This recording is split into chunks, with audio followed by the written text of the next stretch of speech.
Apple Knocker Radio. Well, greetings, my friends. I hope you're all doing well. My next guest needs no introduction. Not really, but I'm going to give him one anyway. His name is Gary Lachman. He's the author of many books on mysticism, spiritual histories, the occult, and all topics esoteric and arcane. I first discovered Gary's works through his excellent book, Turn Off Your Mind, which is a history of the occult aspects of the 1960s. And since then, I've been reading his works regularly throughout the years. He's also written biographies on Swedenborg, Steiner, Emanuel Swedenborg, Rudolf Steiner, P.D. Ouspensky, Madame Blavatsky, and many others.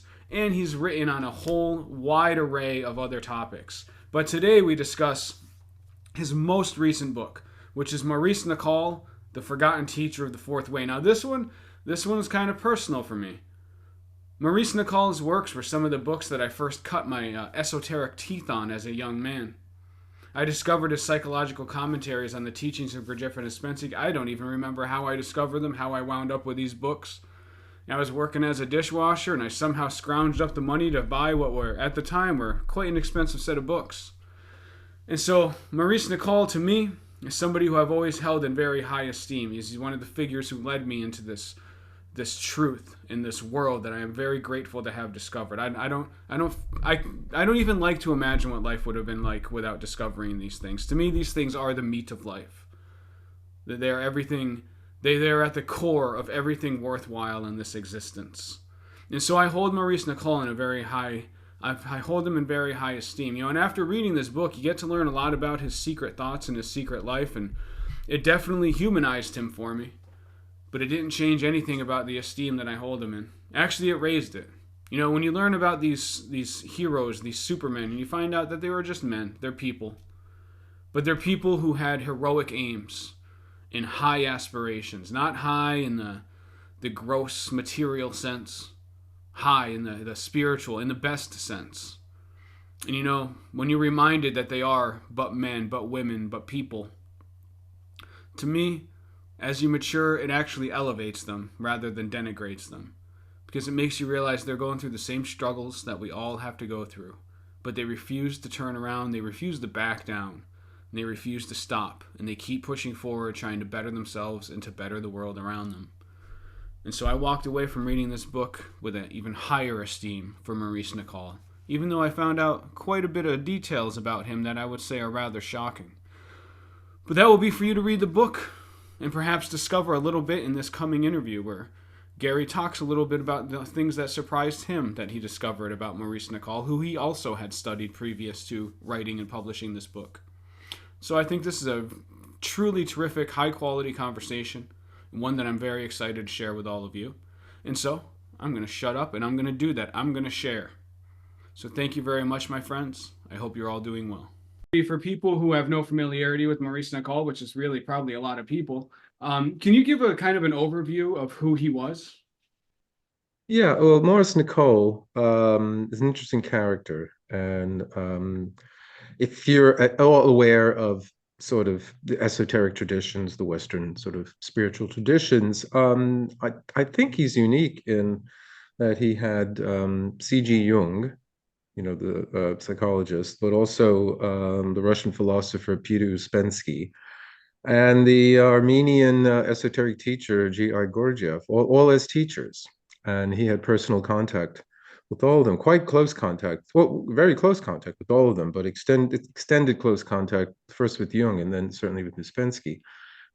He spent several months with Gurdjieff at this what was known as Gurdjieff's Institute for the Harmonious Development of Man, which was in a chateau outside of Paris in Fontainebleau. And he originally, he's not too many people know who he is, but he had a bit more of a visible profile, let's say, perhaps in the 70s and the 80s, when there was a lot of interest in the subtitle of the book is The Forgotten Teacher of the Fourth Way. There was a lot of interest in this particular school of esoteric psychology, to give it a sort of name, known as the Fourth Way. And this was a school associated, excuse me, with Gurdjieff and with Ouspensky.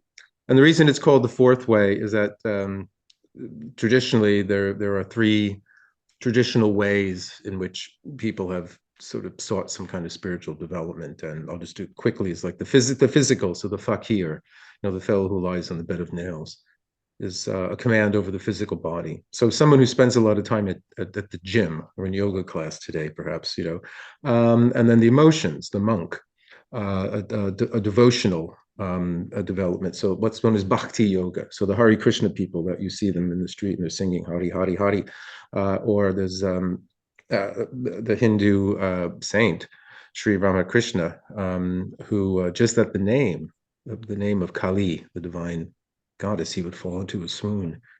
And then there's the mental approach of the yogi, who develops dhyana, meditation and focuses on concentration and all of that. And each of those ways can take you a certain distance, let's say, in your spiritual journey, but they have certain drawbacks. And one is that the fakir command over the body, but has no command over the emotions, and is not particularly has a mental capacity that's very great. And the monk, powerful emotional devotional feeling towards the deity, but not much command over the body, and usually can't think that well either. And then there's the yogi, who is master of the mind, but doesn't know what to do with his emotions and has no control of the body. So the fourth way is like, there's a way to do all of those at the same time. And this was sort of the aim, or let's say the strategy of this, what's called as the Gurdjieff work, which the fourth way is kind of the esoteric name. The work is this homely, more practical thing, because it is very much a kind of discipline and has a lot of hands-on sort of thing. Okay, so that's why he's called the Forgotten Teacher. He wrote about it, and his books were, I mean, they're still in print, but they were more popular, let's say, in the 70s and the early 80s, when there was a kind of popular interest in Gurdjieff and Uspensky and that school. It's not as popular these days in the outside sort of wider public world. That's the impression I get, because I'm of a certain age. I've been interested in this thing for this sort of stuff for quite some time, and I do talk to a lot of younger people, and they don't really know about this so much. But Nicoll himself was a rather interesting character. Aside from that, he started out as well, he was an MD, a doctor, what they call a GP here in England, so a general practitioner.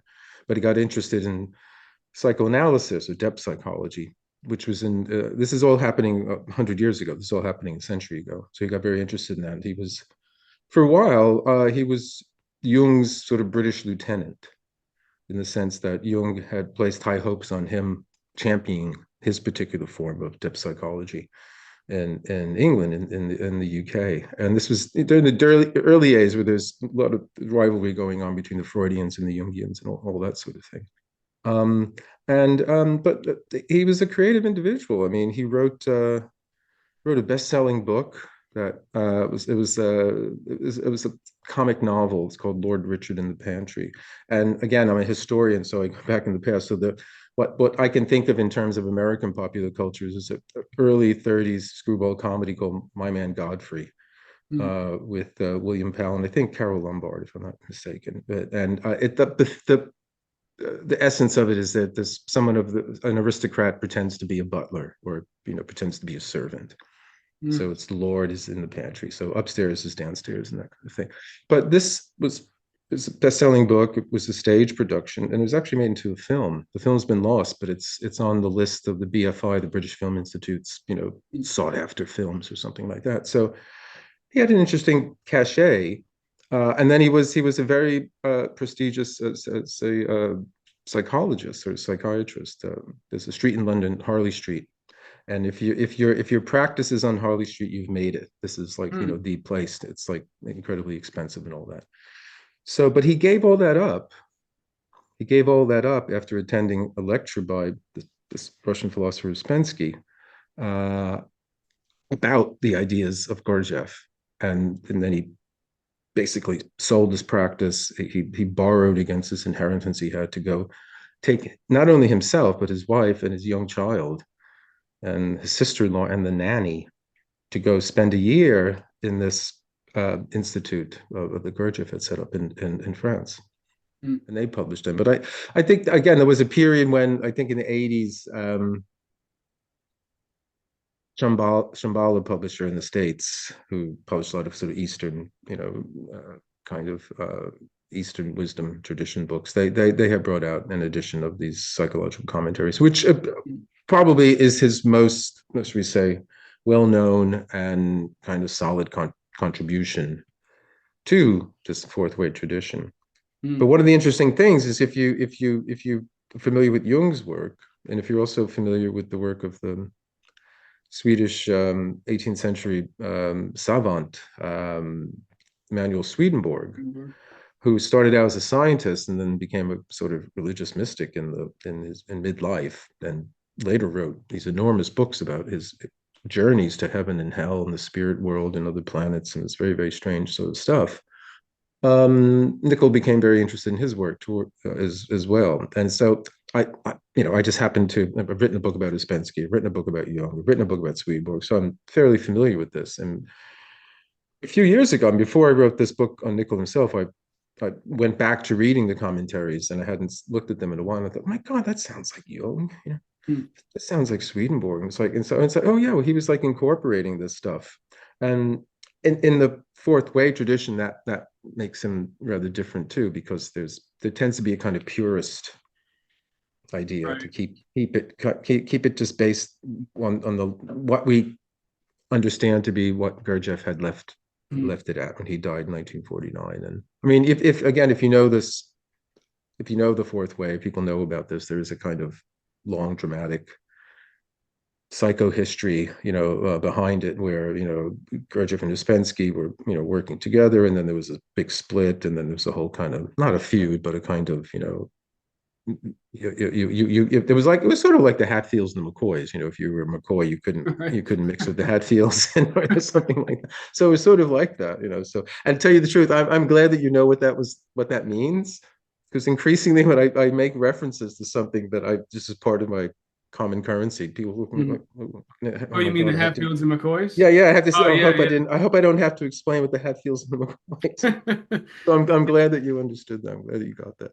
Yeah, I recently talked to Chris McIntosh about his Occult Germany book, and he was saying the same thing about how what used to be very common cultural touchstones that you could just confidently spit out and people would recognize, like increasingly younger people just have no idea what he's talking about, which is really, really odd.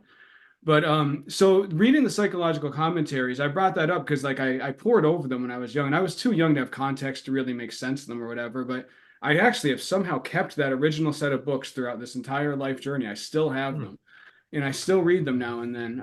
Actually, I read them fairly often. But I was very surprised at the Maurice Nicoll that you unearthed in your book compared to the impression that I got reading the psychological commentaries. And so I was curious, what did you find the most surprising about him as a man? Well, I mean, well, the thing that,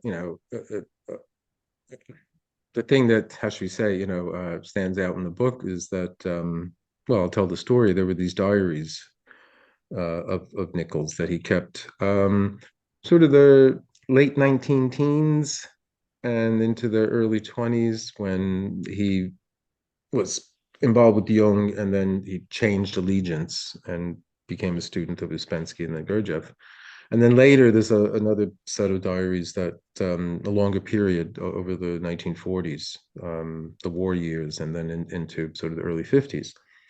And I mean, I got involved in writing the book because someone in the States, a researcher who's very, very interested in Nicoll and has written a thesis about him, and all this sort of thing. He got in touch and he said, would you be interested in writing a book about him? And I knew who he was, and I said, well, okay, well, he's interesting. I had, even before this, I had written an article. There's a journal in the States for the Theosophical Society. They're called Quest, and I Mm. wrote an article about Nicoll. This was about 2017, so it's a while ago now.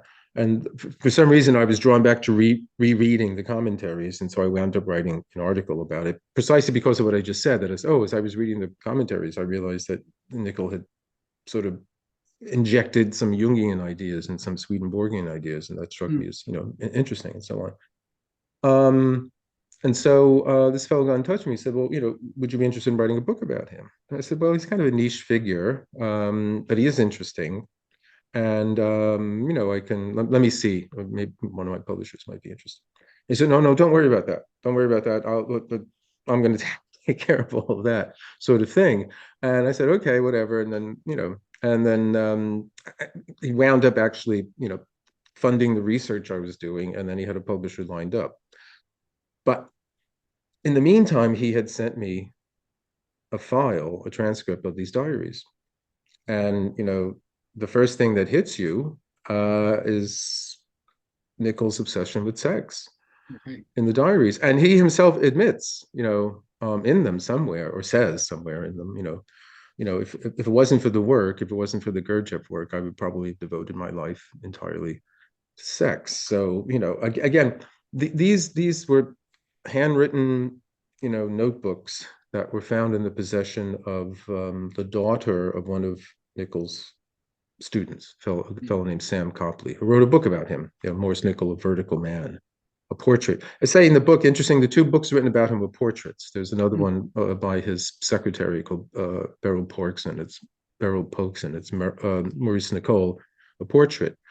So they're not like full on biographies. It's and understandably, these are people very close to him. Right. And when you read them, if you read them before you have the knowledge of these diaries, you wouldn't have any idea that these diaries existed. But then, having been introduced to these diaries, it's 1,000+ pages of them. They're very fragmentary. They're not. It's not a straight narrative. It's not as if you can sort of some people like André Gide or somebody's diaries like that. You can just they're literature. This is a mess really, but it's like just fragments, and he writes in a code and all this kind of stuff. And he's trying to interpret his dreams at the same time he's writing his dreams down. So it's a bit of a jigsaw puzzle. Um, but having been sent this file along with a great deal of other material that very generously was shared with me.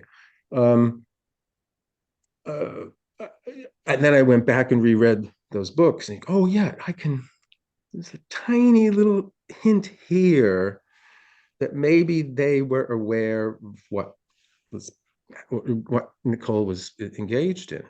And the thing is, they say he was obsessed with sex, but to make a bad joke, I'm making the same joke in all the interviews I do. It was an obsession he pursued with one hand. If you know the old French definition of pornography as literature one reads with one hand. Um, and so, but it's in the context of a kind of sexual mysticism, kind of sacred sexuality, where he engages in these kind of dialogues with the sort of eternal feminine or feminine goddess kind of figure who becomes this kind of personality or being in his head that he has dialogue is. And one of the things that I wonder in the book, or I bring up, is that he knew Jung during the time when Jung was going through the aftermath of his breakup with Freud. So, and if you know the Red Book, Jung's Right. Red Book, Yeah, I and do. if you know that, this was his diary when he was going through this tremendous period when he was, excuse me, subject to intense psychological pressures, and depending on your point of view, this was his nekia, his night sea journey, as Homer writes in Ulysses, when Ulysses goes down into Hades to confront the spirits of the dead, or he had a psychotic episode. It all depends on what your point of view. But Right. Nicoll was there with Jung in Zurich, studying with him when he was going through this, and I wonder if Jung passed on to him what Jung had learned, this technique called active imagination, which he kept pretty close to his chest, and only in later books he sort of wrote about, and it's kind of something that he didn't really make it too clear and too overt. the reason I say that is because it seems to me that's what Nicoll's doing in these kind of sexual self-sex erotic, ecstatic states that he's trying to reach and all this kind. The thing is, he's a Scot. He was brought up in this dour, Presbyterian religion. His father was this dominant alpha male, kind of right man character. If from Colin Wilson writes about the right man's kind of figure that like never admit to ever being wrong or something like that. And his and nobody knows who he is now, but at the time, his father was a very famous fellow, William Robertson Nicoll, and he was a political and a religious figure, and he was friends with the young Winston Churchill and Lord Asquith and other people in British politics, at that time. He's like a real giant. And, yeah, he was a big, no, he was a really, important figure, and funnily enough, I mean, in the end, one can see. I was going to say, we said that psychological commentaries were sort of Nicoll's contribution, but his own personal contribution, not a commentary on the work of Gurdjieff and Ouspensky, was this kind of esoteric Christianity, where he wrote this very slim book called The New Man. There's another unfinished one called The Mark, and it's a kind of esoteric interpretation of the parables in the Gospels and the New Testament. And the reason I bring this up now in the context of his father was a literalist. We would call the fundamentals like the literal meaning of the Bible. What it is. It's nothing symbolic. It is that. And so like father, like son, he sort of had his own pulpit. He had his own. He wanted to have a congregation he could belong to. When he was a child, he felt he didn't belong to the congregation that he was in. And one reason was, even as a young child, he had an obsession with sex. He talks. This remarkable document that's in the diaries that he titled "Unclean Thoughts." He didn't finish it, but it's an essay about. Basically, it's about male transgressive masturbatory fantasies. Which, sorry, folks, that's what it's about. But he equates it with kind of religious ecstasies and the kind of penetration into the unknown. This non-subtle physical one, and then there's this other unknown that one penetrates in kind of spiritual experience and all that, and he equated these two things. But that's one of the funny things. His father was like a strict literalist about the Bible and all that, and his son turns into, yes, I'm doing the Bible as well, but it's not, or the New Testament, it isn't literal, it's symbolic, it's esoteric.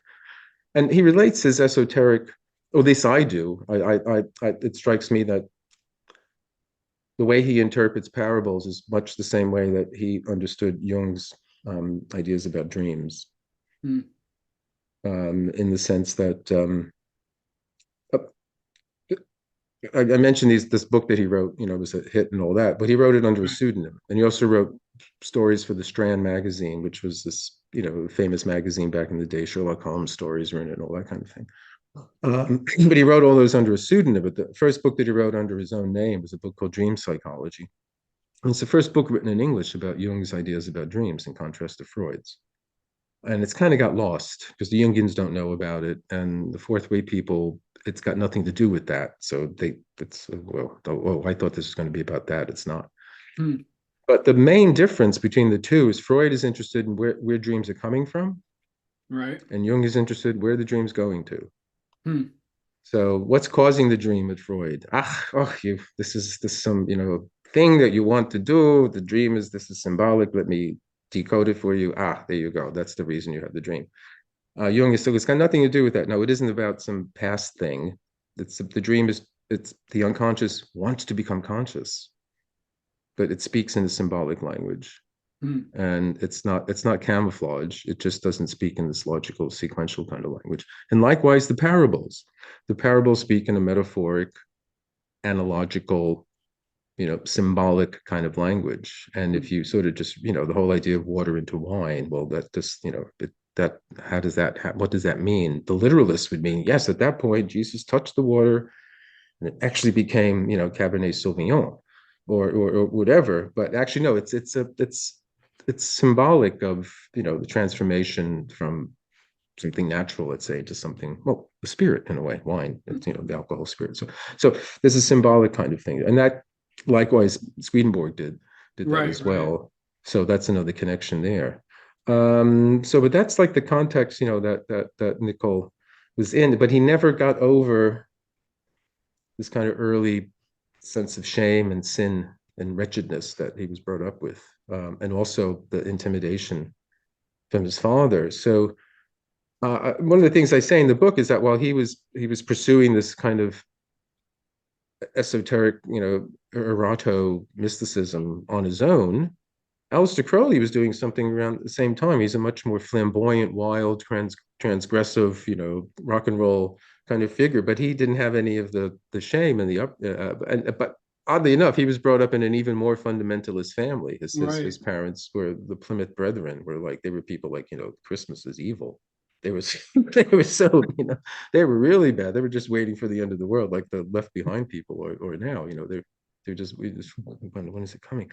And so, but he threw that all over, and he basically made sex was the center of his life, and he made no bones about it, and he was, it was overt. He was polymorphously perverse well before anybody ever came up with that phrase. Where with Nicoll, he was so it was he kept it closed in the closet, as it were. So he pursued his muse, but he pursued her in the closet.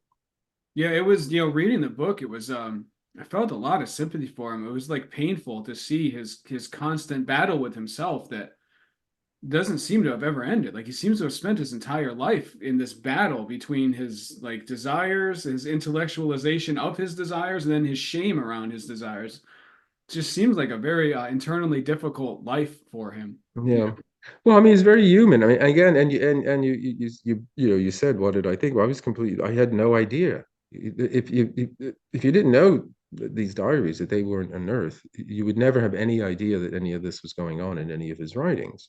Right. And he comes across. I mean, and the thing about him in the context of the work is that Gurdjieff is this kind of crazy guru type. He's a wild card. He's a loose cannon. You never know what he's going to do, and he's kind of like an old Zen master who you don't know whether it's just what's happening here. Spensky was this very stern logician. And it was like this is it. This is the system, and you stick to it, and that's how it is, and that kind of thing. Where Nicoll was he was like the country vicar or the country doctor. You can hang out with him. You have a pint at the pub, as one does here, and he would just chat. And in the midst of all that, he might give you a little zinger in there or something like that. But he said serious things need to be talked about in a kind of humorous Mm. kind of way. And funnily enough, not to make too stupid of a joke there, but one of his big readers these days is the comedian John Cleese, from Oh, that's right. Monty Right. Yeah, Python I forgot fame. about that. And in a couple of interviews, he said Nichols' psychological commentaries are in his top 5 books or stuff like that. And so apparently Cleese has engaged in sort of serious spiritual kind of work. And I know he's friends with Ian McGilchrist, who's his work, The Master and His Emissary. He reboots the right and left brain Mm. kind of narrative. And oddly enough, towards the end of his life, Nicoll himself became interested in the early stages of split brain psychology, and even Mm. relates it to aspects of the esoteric psychology that that he had learned from Gurdjieff and Uspensky. So yeah, I mean, he had this inner struggle all the time. At the same time, he did lots of good work, and people loved him, and the people who met him said he must have had some wonderful bedside manner. Mm. He was a doctor, but people who met him just said he was unlike anyone else they ever met. And they, just being around him was something that was not to paint him as some kind of saintly guru or something like that, but I think he must have had some not charming in a fake kind of way, but Right. a way in which he was very congenial and you felt relaxed around him, whereas one Like didn't he put off feel good particularly vibes. relaxed. Yeah, yeah, exactly. Yeah, yeah, exactly. And I mean, and he comes across, in a way, it's just a lot of this is happening in the 30s, and he comes across as kind of a character out of Hercule Poirot or something like that, and like the Agatha Christie sort of stories, because it is kind of taking place in what they call the home counties here. So these are sort of the 50 miles away, kind of suburbs of London. So it's in Mm. this kind of perimeter around London. And then he set up, again, he's somebody setting up these early off the grid communities at this time too. Um, I mean, he gives up his practice. He writes a Dear Carl letter to Jung, basically saying, "I'm breaking up with you, and I found a new teacher." And he explains why. Jung doesn't answer the Mm. letter, and he's understandably not particularly happy because, in a way, Nicoll did to Jung what Jung did to Right, Freud. Because right, right, Freud thought Jung was, you know, you ingrate, right. and so it's the same kind of thing there. And then he spends about a decade, a little bit less than that, um, one year with Gurdjieff at this. And again, you talk about this institute. It's not like a nice little college where you sit. It was this rundown chateau, that perfect because it's all about physical labor, Right. getting the thing back going. And while you're doing that, there's these psychological exercises you're doing, emotional ones, right? You're doing the physical, so that's the fakir. You're given these psychological exercises. The main one is this practice. It's called self-remembering, which means you become aware of yourself. Most of the we think we are, and once you say, of course I'm aware of myself, but most of the time we're not. I mean, it Right. goes by mindfulness these days, but it's a little more intense than that, I think. But so you're given these certain practices to do while you're going about chopping the hedges, whatever, cleaning out the pigsties and whatever it is.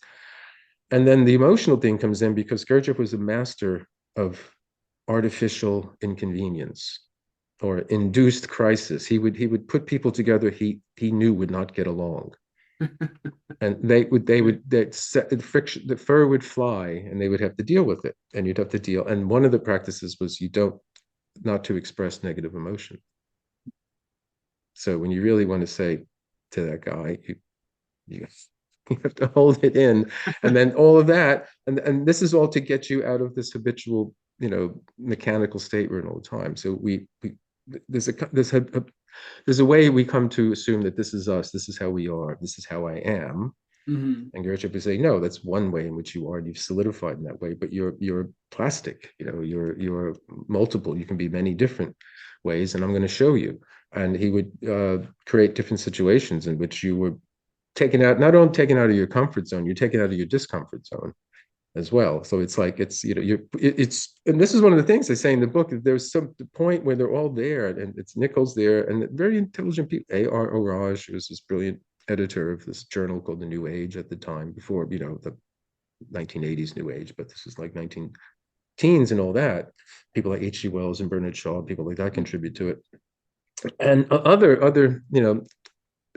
people from the intelligentsia, something like that. And this is supposed to, this institute in there. I mean, Oraj goes there, right? He's somebody who holds his own with, the literary lights of London at the time. He's a rather portly man who smokes a lot, and he's forbidden to smoke. And then he's given a shovel, and he's told to dig. So he digs, and then he does that for hours, and he's told to fill the hole that he just dug. And he does that the next day and the next day and the next day. And suddenly he's thinking, what the have I got myself into here? This is Right. nuts. What am I doing here? And he's forced to do it. And then one day he does it, and he enjoys the digging. Mm. So he's pushed past his usual limits. And suddenly, what Gurdjieff called the accumulator, is this it's call it a chakra, call it whatever you want, whatever it is. It's just a name to somehow give us an idea to understand what happened. But there's a little accumulator which we use to get, of energy, accumulates energy, and we use that to get Mm. through everyday kind of things. But there's the great accumulator. It's a bigger one, but we only tap that when it's absolutely necessary. And it won't even let us get close to it unless we really convince it. And then that's what Oraj did by just doing the and like he was like crying himself to sleep. This is a 50-year-old man who's Oh, used to wow. hanging out in the literary pubs in London, and telling H.G. Wells he didn't know what he was talking about.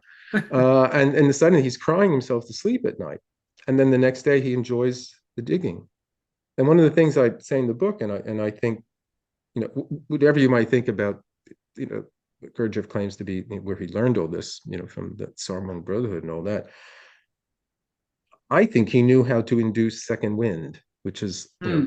the athletes experience. You're running, you're running, running. Oh, Right, God, right, I can't do it. I cannot take another step. And you make one last push, and then bang, bang. There's the other tank of gas, and you're boom, you're doing 90 miles an hour.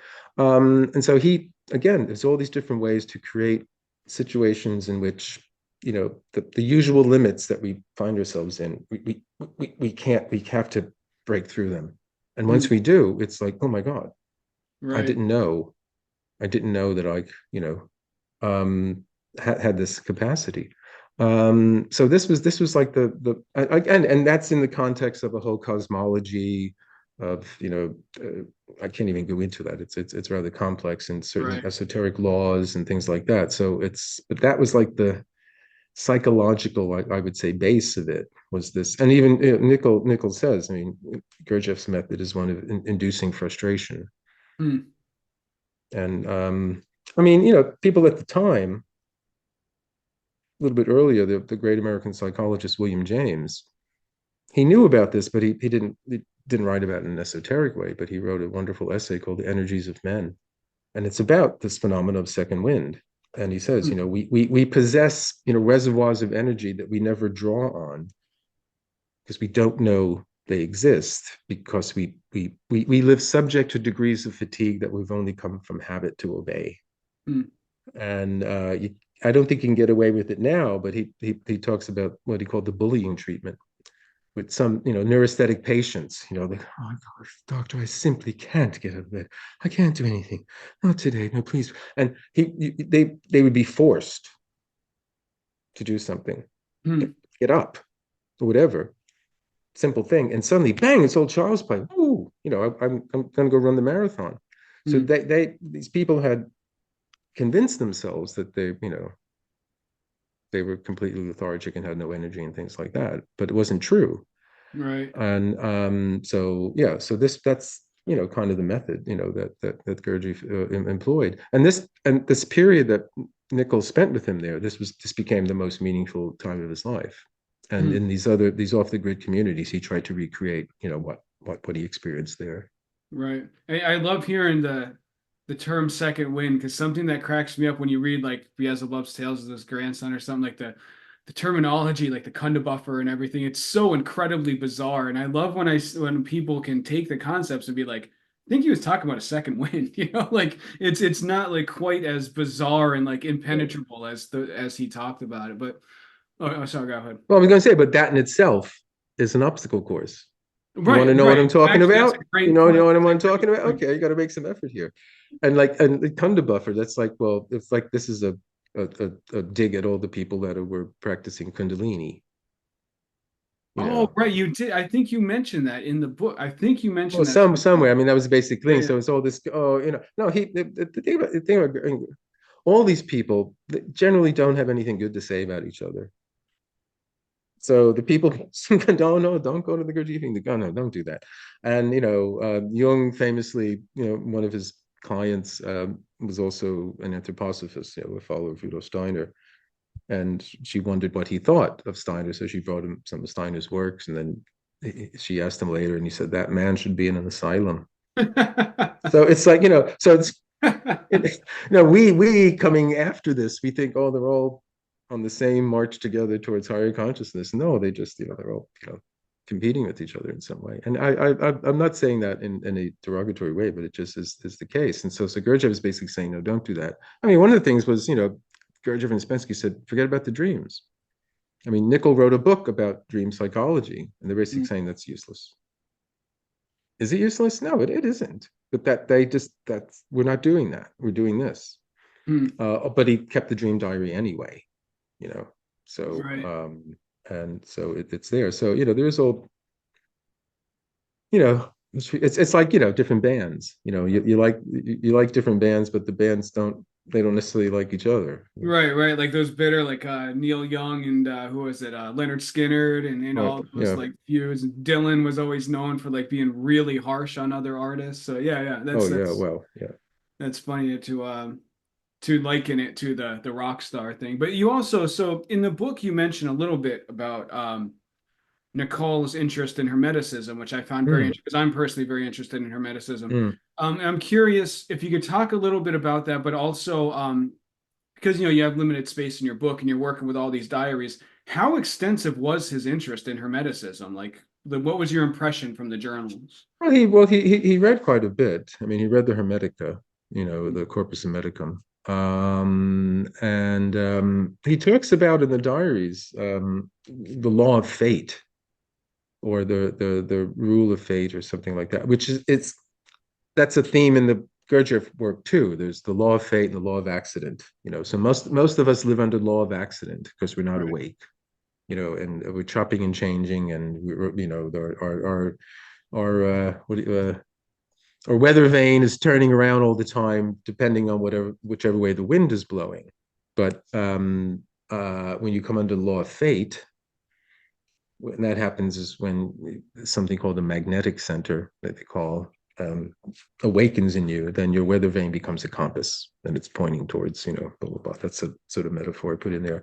But no, but Nicoll was this in the Hermetic tradition. The sort of fate thing is different than the way the Gurdjieffians, or at least Gurdjieff and Ouspensky, talk about. The law of fate for them is like fatalism.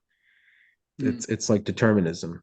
So and it even says, I mean, I'll be paraphrasing it, but even in one of the tracks in the Corpus Hermeticum, it says, be not like the sleepers.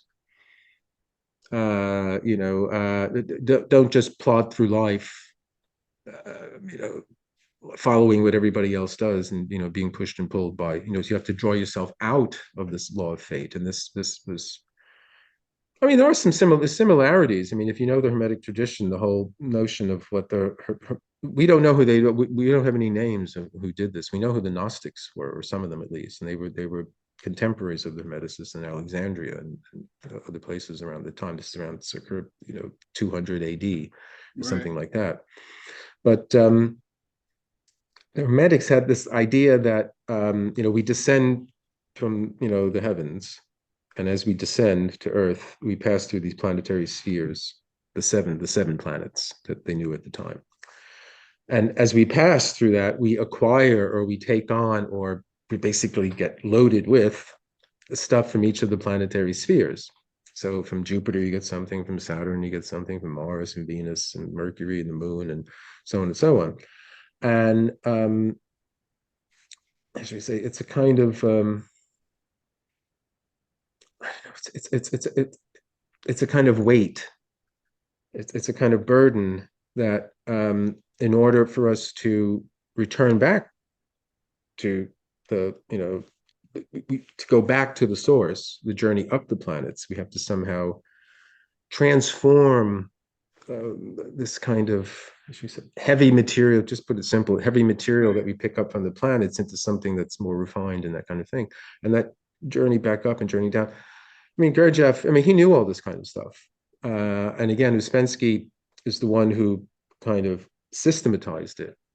His book, In Search of the Miraculous, is an account of the years he spent with Gurdjieff in Russia. And again, it's a wonderful spiritual adventure story, because this is against the backdrop, first of World War One, then the Bolshevik Revolution, then the Civil War, the complete collapse of Russia, and they're funneled across Russia to the outskirts of Europe, Constantinople, Istanbul, Turkey at the time. But he envisions what they call Gurdjieff called the ray of creation, which is a kind of theosophical term, the rays and all that. But it's this kind of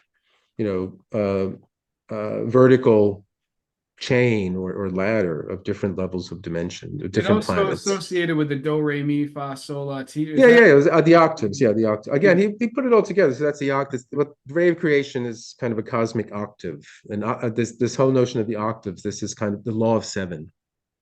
There's two major: law of seven and law of three. Law of seven is that there's like this kind of progression in what you say, the octaves, do, re, mi, and at certain points in that progression, there's a kind of gap that, unless it's filled with conscious intention, what will happen is what started out going left will wind up going right. Hmm. So Christianity starts out as religion of love, and then it turns into the Inquisition. or the Bolshevik Revolution starts out for freedom and equality for all, and it turns into the Gulag. Mm. So you get things turning into their opposite. Or again, that's an old motif that goes back to Heraclitus, and Jung talks about enantiodromia, just a fancy Greek word for me, something that turns into its opposite. So that's the law of seven. So, and in the ray of creation, it's like that too. And I can't go into detail, but human beings, the presence of human beings on Earth is something that's filled this gap, and we actually have a kind of purpose in the cosmic scheme of things that is not particularly, how should we Feeding the say? moon. Yeah, we feed the moon. So it's not as if, oh yeah, I'm a part of the cosmic process. Yeah, man, you're feeding the moon. Yeah, we're just It's not, food. it's nice. And we don't want, it's not good to feed the moon. So you want to get out of that somehow. And that's the whole process of waking up. So in a way, it's kind of like, it is a kind of scary thing. Like you're trapped. Mm. And more like the Gnostics, we had a more paranoid vision. They had sort of like a Philip K. Dick vision of reality. The Hermetics, they weren't as paranoid as that, but they made this journey back up through the planets. And likewise, in Gurdjieff tradition, you make by doing the work, becoming more conscious, you raise yourself up from different levels and you become subject to fewer and fewer laws. So the lowest, I mean, we're just below, the moon is at the lowest level, and the earth is the one above. And on the earth, we're subject to like 48 laws, and then you can work yourself up and be subject to 24 or something like that. So, and it's all this kind of thing. It's like, I mean, fun. I mean, I was involved in this for a few years in the 80s in New York and LA, and I got a lot out of it. But I think all roads lead to Rome. All these are different sorts of ways to get you down to the basic thing, was to do Right. this kind of practice in which you became more awake. So Mm. this is the kind of scaffolding that you understood what you were doing. Like, okay, I'm doing that, and that's scaffolding. But what you're doing is basically you're just trying to become more awake, and whatever that is. And like, you can say that, and most of us need some kind of myth or story or some way in which, at the same time, I'm not denying that probably there is something like the law. The law of three. It means like uh, if you only have two elements involved in some kind of phenomenal operation, it won't happen because they're both in kind of constant, contrast with each other, and preventing each other from happening. So you need a third kind of thing which would make it Mm. happen. But this goes back to forms of Hinduism with the gunas, and things like that. So I mean, Gurdjieff put together lots of stuff from different traditions, Tibetan Buddhism and Zen even, and stuff like that, and also his own brilliant psychological insights. And then Uspensky himself had remarkable experiences in states of higher dimensions and consciousness and stuff like that. But he was sort of the Plato to Gurdjieff Socrates, and he could put it Mm. into a nice neat sort of package. That's a neat. Um, I like that. It's sorry. a neat way to. That's a neat way to conceptualize their Yeah. relationship. I like that. So I'm rambling on. I don't remember exactly what No, no, we no. started. I'm just going and rambling now. I'm totally rapt attention. Yeah, So yeah. yeah. But getting back to Nicoll, he worked through the Spensky for about he came back, say he was in the Prairie 22, 23, something 1922, so 100 years ago. That's amazing to me too. And I think it's like a century ago. When I first started reading about this, it wasn't a century. But now it is. And then here in London, Uspensky had, classes at different locations, and Nicoll was there. And then Uspensky said, okay, it's time to leave the nest and you set yourself up. And he set himself up here in London for a while, not too far from where I live, here in North London. But then I said he set up these other communities out in the home counties.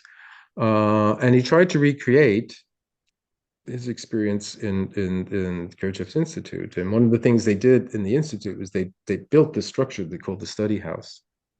I mean, this is just people. This is like intellectuals, like with a hammer and nail, and they they're not DIY folk. They're not Mm. home improvement kind of folk. I mean, some of the stories are just remarkable. I'm sorry, I'm going off on tangents, but just to make a point that a lot of the techniques Gurdjieff used they were successful precisely because of the people that were coming there. Mm. There's a story told by J.G. Bennett, who was another teacher of the work later on, and Right. he later set up his own institute, Sherborne, and Coombe Springs, and one of his students was Robert Fripp from the band King Crimson. So I don't know if I'm dating the great guitarist and Yeah, all I that. know. Yeah, I never would have guessed that. That's really Yeah, interesting. no, he was. But one of the things he Bennett um, has wrote an account of when the time he spent at this institute, Fontainebleau, and for a while he was given the task of being the kitchen boy, which is what Nicoll, was doing originally. I don't know if I mentioned this already. When he got there, his job was, he had to get up at 5 in the morning and light all the furnaces to cook the breakfast for 60 people, And that was, and yeah, just then to put this into context for yeah. everybody, like these are people who are not accustomed to doing manual labor of Oh any no, kind. no, that's the point I'm trying to Yeah, make. yeah, yeah. So I mean, so Bennett has this similar tasks, and at one point he's confronted with the baffling mystery of what do I do with this puddle of water on the kitchen floor? He doesn't know what to do, and then and suddenly he's enlightened, and someone shows him that you could take a towel.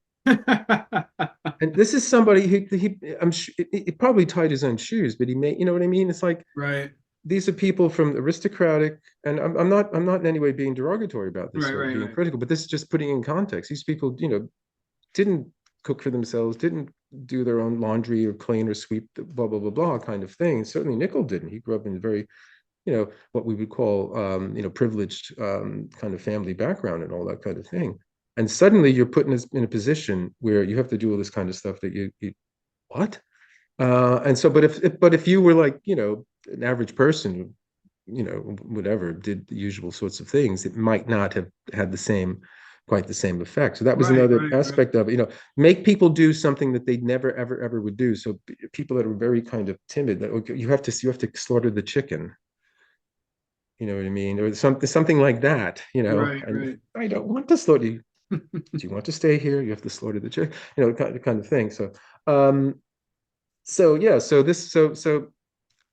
they build this structure as a study house, and there's photographs of it. It's a remarkable place, and it's all done in this Oriental, Central Asian kind of style, and it's like a Sufi tekka, and this is where they perform these dances, these movements that Gurdjieff had developed or learned from the Sarmung Brotherhood, and they themselves are designed to force you to, go beyond, your everyday limits. I practiced them for a brief time ages ago when I was briefly involved in the work in Los You Angeles, and I can practice the tell. movements, the Yeah, dance. I did Oh, very wow. brief. The simplest thing is this.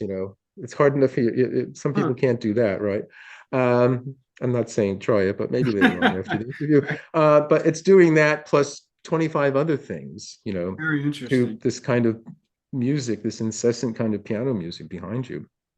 And this is 40 years ago. I was doing this, and I had learned some of them, and then there was a new kind of set, and I just found them absolutely impossible. And I kept, oh no, I can't. And again, this is inducing second wind, and one more time, and bang, oh, I got it. And I just felt this sudden injection of all this energy, and the way I described to myself, I just wanted to hop in my car and drive to San Francisco and back, just for the Wow. fun of it. It just felt like bang. So wherever he learned it from, it worked in that context. So again, it's the same, sort of thing. So you have these people.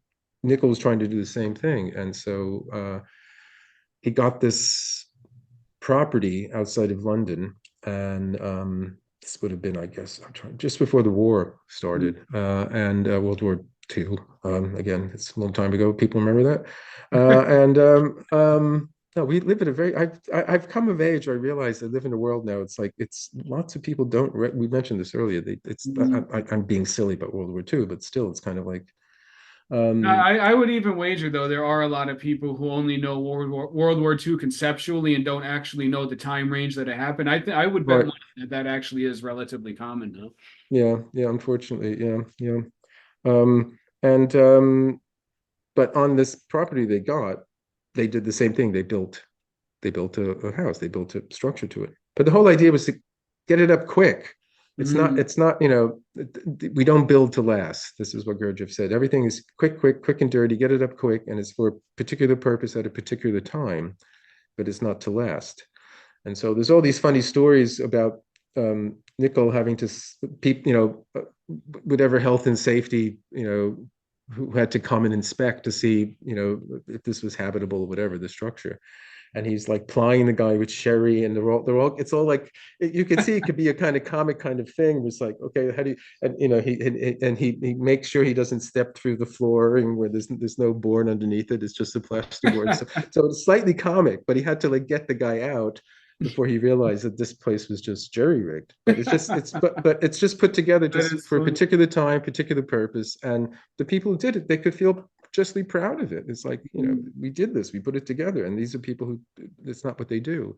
Right. Um, but that building was requisitioned by the army when war broke out, and they had to give it up, and then they had to move to other. And so he had this wandering kind of life for a while, where, I mean, he had a London base, but he spent most of his time in these different off the grid communities where, they grew their own food. I mean, it's not off the grid in the sense they didn't make their own electricity, but they grew their own food and that kind of thing. And most of his, a good second half of his life, most of it was spent where he was living in something like that. And he usually had like maybe 13, 14, 15 sort of people around him Mm.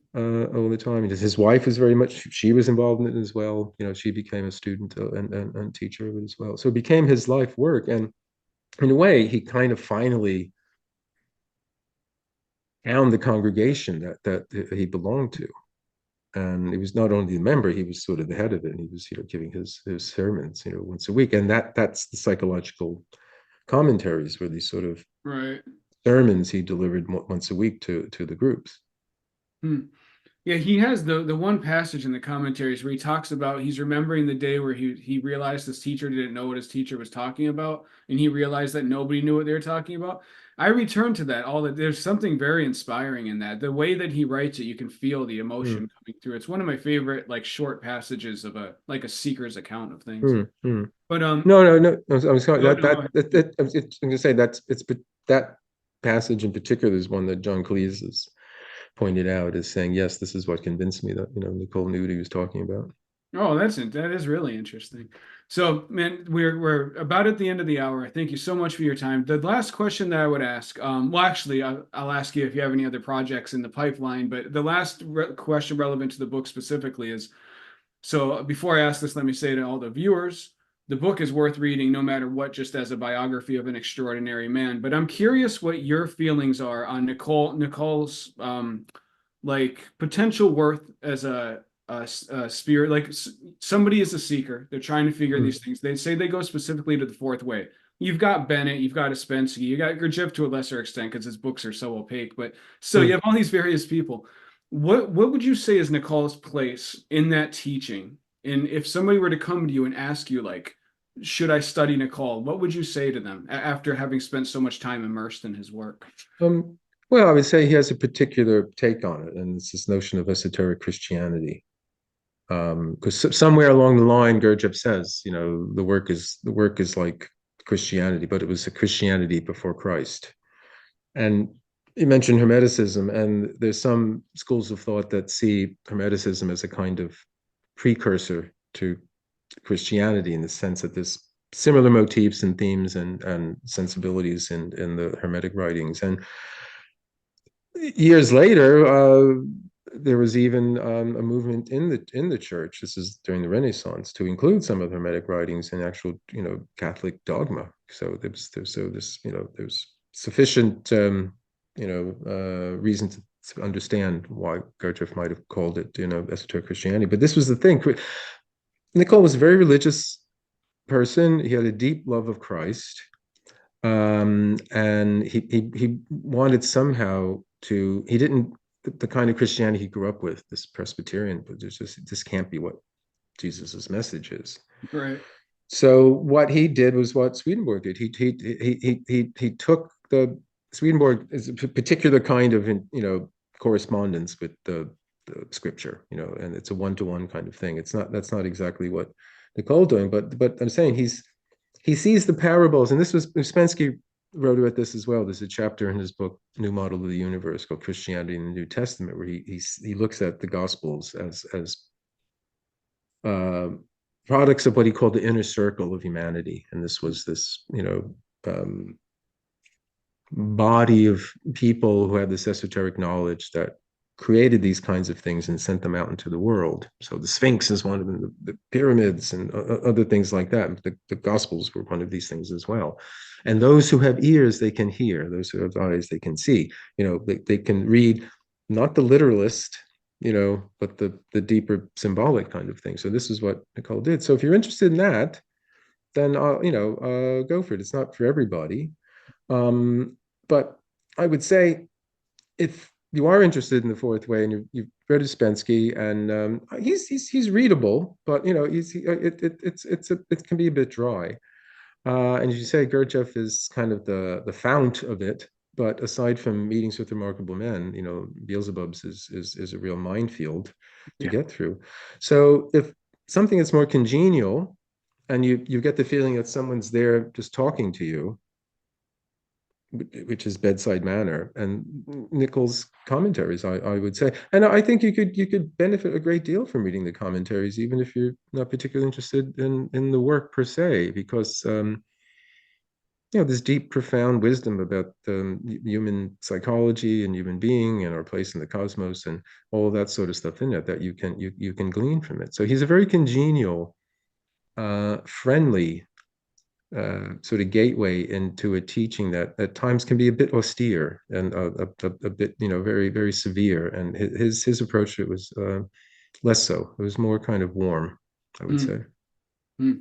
Yeah, I love that. It was actually when I used to study very deeply the fourth way works. It used to get frustrated. Everybody always say like Gurdjieff would always insist nobody's awake, nobody's awake. They'd be like, "You're going to invest all this work," and he's like, "It doesn't matter. You're still not awake." It's like it becomes so frustrating. It becomes like defeating. But Mm. anyway, so or for me it was anyway. As a younger man, I got to the point where I was like, I can never Yeah, achieve this. try, prove all things, hold fast to that which is good. Test everything, and what works for you. And if it doesn't work, that's fine. Move on to something else.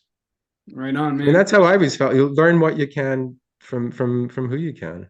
Right. That's Yeah, and the cool thing about the fourth way is you do have all these very different personalities that you can learn from. But anyway, so to before we go, and again, thank you for the time. I appreciate it. Last question would be, in addition to this book, do you have any other projects in the pipeline that you would like to talk to people about? well, there's some other non-book stuff that I've been doing. I'm doing a series of maps. I don't draw the map, but I come up with the locations and the sort of the copy, the entries for it. And I did one about Aleister Crowley, the Hmm. Beast in Britain. So it's all these different places that he associated with him in Britain. One that just came out was about H.P. Lovecraft, Oh, the no horror way. writer. Yeah, Yeah, yeah. so it's about where all the places that he lived and he loved and frequented in Providence, Rhode Island, but then also in New York. He lived in Brooklyn for a while. But then he went on these mammoth, journeys up and down the eastern seaboard. This is in the 1930s, and he's like on the cheap. Talk about Ryanair or whatever it is, like the cheapest kind of way he would go on these because he was broke most of the time. He never earned Mhm. hardly anything from his writing. But he went as far north as Quebec Hmm. and then as far south as like the Keys in Florida. And had he the money, he would have went to Cuba. And he was fascinated with pre-revolutionary colonial architecture. So he envisioned himself as an 18th century British, gentleman who was a loyal subject of, George III. So he was against the American Revolution. But no, but I'm saying he's one of these fantastic, eccentric characters, brilliant, brilliant, genius. So that's came out. But the most recent thing in terms of a book is I'm just about finishing negotiations for a memoir Oh, cool, um, cool. that I wrote last year, actually.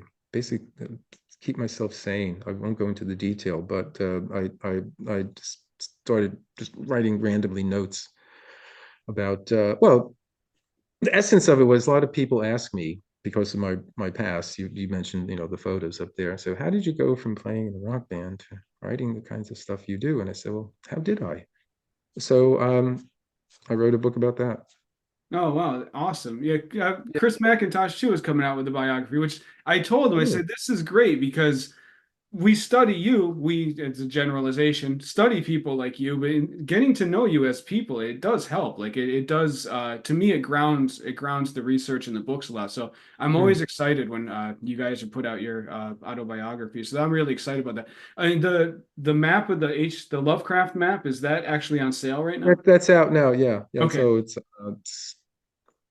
like what is it? Facts in the environs of eight. No, facts in the case of H.P. Lovecraft and his environs. This is the title, which they tried to make it sound like one of his stories. Oh man, Uh, so cool. and yeah, it's a company called it's the Herb Lester, and they do all these like Raymond Chandler's L.A. or Sherlock Holmes's London, Hmm. and I mean the that's come out, and the last one I did, which isn't out yet, but they're still working on getting the illustrations for it. Is I did one about you mentioned Blondie, about the New York scene Oh, in cool. the 70s. So it's like Take a Walk with the Blank Generation. So it's all places, the Blondie loft where I lived with Chris and Debbie and all this, CB. There's nothing is left from, and hardly anything is left from that time. It's in New York that doesn't exist anymore. But Wow. it was fun doing it. So I Mm. think that'll be out next year sometime. Very cool. And I'll post links for those maps in the description. And also, just real quick before we go, I'll let you go. Is it true that where Lovecraft lived in New York was very close to the Warlock gift shop where the Necronomicon, the newer Necronomicon was written? Is that Oh, true? I don't know. I don't. He lived in Clinton Street. Well, he lived Okay. he lived in Flatbush first with his wife. Strangely enough, Lovecraft, this Aryan, Nordic all the way type, was married to a Jew for a while, Sonia Green, and they Um, lived in Flatbush. And then basically they broke up, and then he lived in a studio on Clinton Street. And I on my blog I have an article I wrote. It originally was published in the Fortean Times a few years ago, but it was about the horror at Clinton Street, H.P. Lovecraft in Brooklyn. Because sadly, while he was there, his I don't is basically xenophobia mm, about non-white people's like hit the roof, and he literally was in these horrible states of just complete despair and existential horror. And the article is called The Horror at Clinton Street because he wrote a story at this time called The Horror at Red Hook. And if you know Brooklyn, I mean, Red Hook today is just like it's an upmarket, trendy neighborhood that is taken over by the yuppies mostly. It's very pleasant and all that. But back then, when Lovecraft was living there, it was a seedy waterfront, kind of insalubrious area with all these different people from Eastern Europe and Southern Europe, and all these kind of non-white people were there all the time. And he was basically going out of his mind when he was living mm, there. But he wrote this story, and I mean, in many ways, I mean, I don't think Lovecraft himself would ever have acted out his distaste, but he got rid of a lot of it. There was a cathartic, expunging a lot of these feelings in the story. So mm. that's an art. I posted it on my blog beginning of this month, and there's also a little notice for this map that's come out. Okay, very cool. That'll be posted below as well. Gary, thank you so much, man. I My really pleasure.